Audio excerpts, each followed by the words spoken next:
ইয়াত দুটা বিষয় সাঙুৰি আছে। এটাটো হ'ল এই ওমেন ৰিজাৰ্ভেশ্যন, তাৰ লগতে সমষ্টিবিলাক এক্সপানশ্যন হ'ব। এক্সপানশ্যন মানে সংখ্যাটো ইনক্ৰিজ হ'ব। আৰু ইয়াত ফৰ্মুলা এখন বনোৱা হৈছে যে 50% ইনক্ৰিজ কৰা, য'ত য'ত মানে ইনক্ৰিজ হ'ব, য'ত বাঢ়িব সমষ্টিটো, তাত মানে 50%। ধৰি লওক অসমৰ লোকসভাৰ সংখ্যাটো হ'ল 14টা, ইয়াৰ যদি 50% ইনক্ৰিজ হয় 7টা বাঢ়িব, তেতিয়া 21টা হ'ব। আৰু অসমৰ বিধানসভা আছে 126টা, তাৰে যদি 50% ইনক্ৰিজ হয় তেতিয়াহ'লে 63 ইনক্ৰিজ হ'ব। তো পুৰাণা আৰু নতুনৰ মানে মিলি কিমান হ'ব? 189টা। তো এইটো হ'ল ফৰ্মুলা। তো সেইকাৰণে ওৱান নেশ্যন ওৱান ইলেকশ্যন যোৱাবাৰ স্পেচিয়েল কনভেনশ্যন কৰিছিলে, তাত কিন্তু পাছ নহ'লগৈ। কিন্তু এইবাৰ আকৌ শুনিছোঁ, আমাক জনাইছে এই ছেপ্টেম্বৰ মাহৰ কোনোবা এটা ডেটত নিশ্চয়কৈ স্পেচিয়েল এটা ছেশ্যন হ'বগৈ আকৌ। আৰু সেই ছেশ্যনৰ যোগেদি এই ওৱান নেশ্যন ওৱান ইলেকশ্যন পাৰ কৰাৰ কাৰণে যোজা কৰিছে। কিন্তু তাৰ আগতে আপুনি সকলোৱে জানো এতিয়া চেঞ্চাছ চলি আছে, নহয় জানো? মানে এতিয়া ঘৰটো মানে চেঞ্চাছ কৰা হৈছে প্ৰথমতে, তাৰপিছত 2027 মানে মানুহটো গণনা হ'ব, মাথা গণনা হ'ব।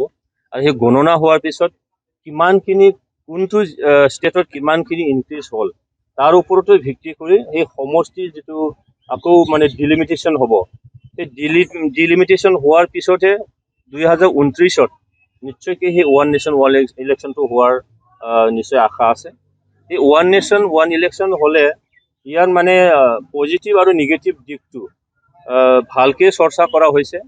যেনেকৈ এটা পজিটিভ দিশটো হ'ল যে মানে সময় আৰু ধন অপচয় এইখিনি ৰোধ কৰিব পৰা যাব।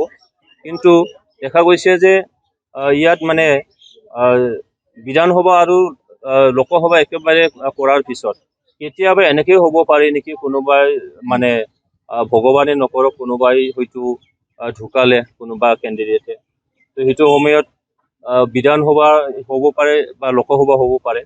সেইটো ওৱান নেশ্যন ওৱান ইলেকশ্যনৰ ক্ষেত্ৰত কিবা এটা অসুবিধা আহিব পাৰে নেকি, এই গোটেইখিনি টেকনিকেল মেটাৰটো নিশ্চয়কৈ চৰ্চা হৈছে। আৰু চৰকাৰে এই গোটেইখিনি বিষয় সাঙুৰিয়ে এই বিলখন নিশ্চয়কৈ আনিছে।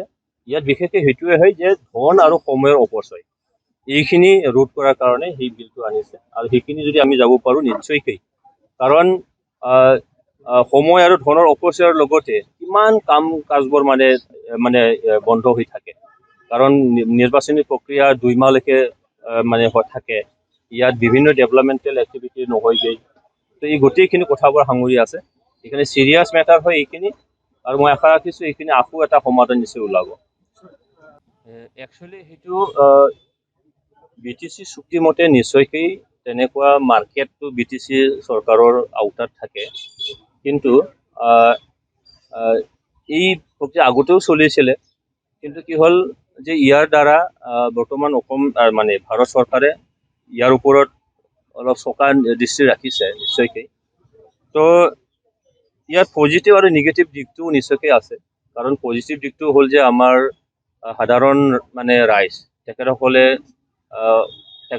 সংসাৰটো এই গৰু ম'হ গোটেইখিনি পালন কৰি তেওঁলোকে কেতিয়াবা নিজৰ ঘৰৰ একেবাৰে আৰ্থিক অনাটনত কেতিয়াবা বিক্ৰী কৰিব বিচাৰে, মাৰ্কেটটো নহ'লে বিক্ৰীও নহয় তেনেকৈ। সদ্যহতে মই UPত গৈছিলোঁ এটা জেগাত, তাত মানে আমাৰ আদিত্য আছিলে যোগী আদিত্যনাথ, তেখেতে মানে সেই কেটেল মাৰ্কেটটো বন্ধ কৰি দিছে গোটেই মানে UPতেই। এতিয়া আৱাৰা যিখিনি গৰু ম'হ মানে ঘূৰি ফুৰি মানুহক মানে খেতি বা তেনেকৈ বিনষ্ট কৰা বহুত তেনেকৈও আছে।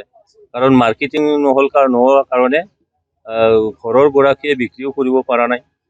তো এই তেনেকুৱা কিছুমান কথাবোৰ আছে।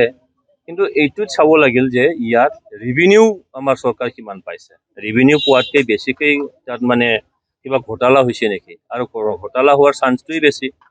সেইকাৰণে ইয়াত নিশ্চয়কৈ BTC চৰকাৰে ভাবি চাব যে ইয়াত নিজৰ মানুহক মানে মেনেজ কৰিবৰ কাৰণে দিলে না ৰেভিনিউ এটা আৰ্জিবলৈ দিলে, এই কথাটো চাব লাগে। আৰু এনেকৈ এটা মানে চুকে কোণে এটা উৰা বাতৰি হ'ব পাৰে বা সত্যও হ'ব পাৰে যে গৰু চুৰ এই বস্তুটো মানে বৃদ্ধি হৈছে বুলি এটা হঠাতে ৰিপৰ্ট এটা আহিছে। মানে পথাৰত বান্ধিব নোৱাৰা, বা গোহালিত মানে বান্ধি থোৱাটো মানে ৰাতি চুৰ কৰি লৈ যোৱা। এটা সময় আছিলে মাৰ্কেটিং নাথাকাৰ কাৰণে চুৰিও নহৈছিলে। এতিয়া চুৰি কাৰ্য মানে চুকে কোণে হৈ আছে। ই এটা মানে বেয়া এটা দিশ হয়। সেইকাৰণে ইয়াৰ ওপৰত মই ব্ৰিটিছ চৰকাৰক মই আহ্বান জনাম যে বস্তুটো একদম মাইনুটলি চিন্তা কৰিব লাগিব। জাষ্ট মানে কাৰোবাক মেনেজ কৰাৰ কাৰণে তেনেকৈ কৰিলেও নহ'ব। মই সেইখিনি কথাই কওঁ। যোৱাকালি এটা কৰা হৈছে। এই গৰুসমূহলৈ এতিয়া গাড়ীত নচলে কিবা নচলে খোজ কঢ়াই লৈ যোৱা দেখা গৈছে। তো তেনেকুৱা কিবা থাকিব পাৰে নেকি? নিশ্চয়কৈ হয়তো এইটোত কি হয়, কিছুমান ৰাষ্ট্ৰীয় আন্তঃৰাষ্ট্ৰীয় কিছুমান তাত মানে চোৰাংকাৰী জড়িত হোৱাটোও দেখিছোঁ।